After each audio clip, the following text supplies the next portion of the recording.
Simple and elegant. SIMGOT. Okay. I've had my ears in a lot of headphones lately.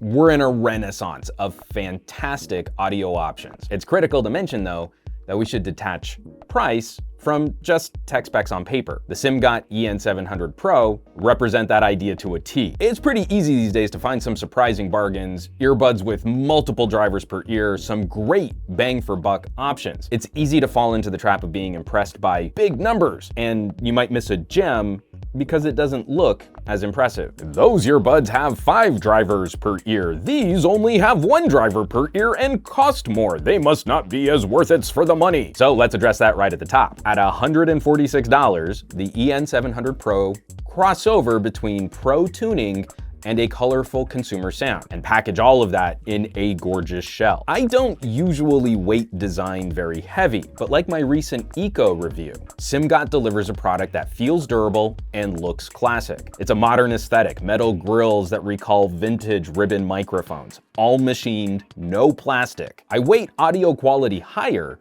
but this kind of design influences the final verdict. So let's get to that sound. These are single driver in-ear monitors and they're beautifully tuned. It's crazy impressive when you can carve up audio with a bunch of drivers, but that doesn't mean good tuning on a single driver won't make up for that hardware difference. Instead of hyper-color divisions in the EQ, there's an even-handed quality representing the full range of audio well. It's not analytical or cold. There is some life and some color here, but no part of this frequency response feels overly hyped.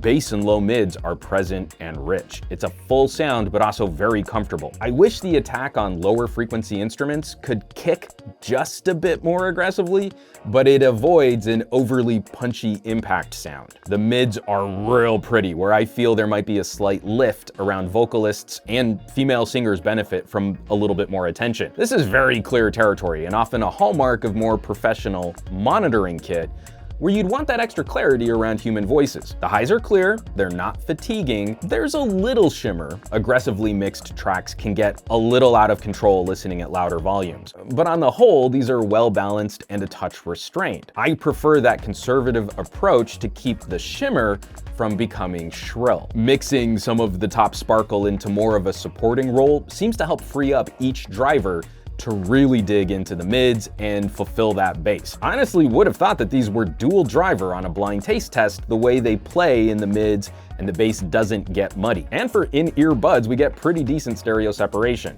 A wider soundstage than I was expecting. That is one area where I feel multi-driver earbuds can create a bit wider soundscape, but the EN700s perform well. You can only go so far creating a stereo image when the drivers are plugged directly into each ear canal. All of this with a low enough resistance to be powered by most phones, but they really shine when paired with a higher quality DAC and amp. This audio quality is enhanced by including a high quality 8-conductor hybrid cable, silver-plated in copper for better signal transmission. Swapping out a cheap cable on other in-ear monitors can often double the price of those cheaper buds. I just spent $50 on a silver-plated cable for my other earbuds. So this is really nice to get that in the box. Attention has also been paid to the ear tips included. Changing the fit in the ear, one set focuses more on mids and highs, the other on lower mids and bass. There is something to this. I like one set better for listening to music, and I like the other set better for referencing audio. I don't feel that there's a profound difference, but a nice little nudge in one direction or the other based on what you want to do. If there's a weak spot, the driver needs air to perform well. So these would not be my top pick for premium isolation. They cut back on noise, you plug them into your ears, but more sound leaks in than some of the other solutions I've reviewed recently. And a very minor gripe, I just wish the ear hooks had a more rigid memory hook bend. They just sort of flop into the curve above the ear. I personally like it when I can bend and sort of position or clamp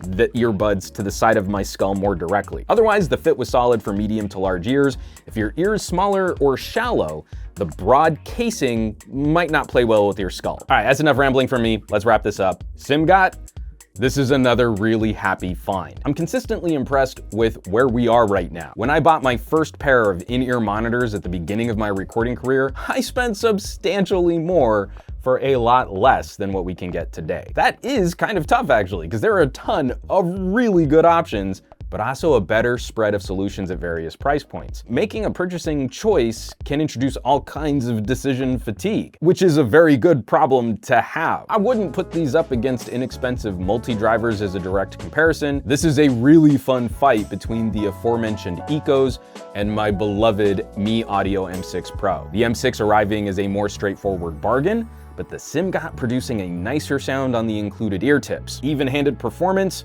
in a premium shell. That's totally worth being on the list to consider. I'll have links below this video where you can find more info on the EN7 Pro, maybe shop these puppies online. As always, thanks so much for watching, for sharing these videos, and subscribing to this channel. Not just nerding out on fun ear candy, we need to have more conversations about getting the most out of our audio kit and listening experiences. There are links below on how to support production on this channel, maybe joining the list of names scrolling by, join a fun community of like-minded tech fans, and have some fun conversations about these gadgets and gear. You know where you can find me around the rest of the internet, at SomeGadgetGuy on the Twitters, the Instagrams, the Facebooks, the Twitches, and I will catch you all on the next review.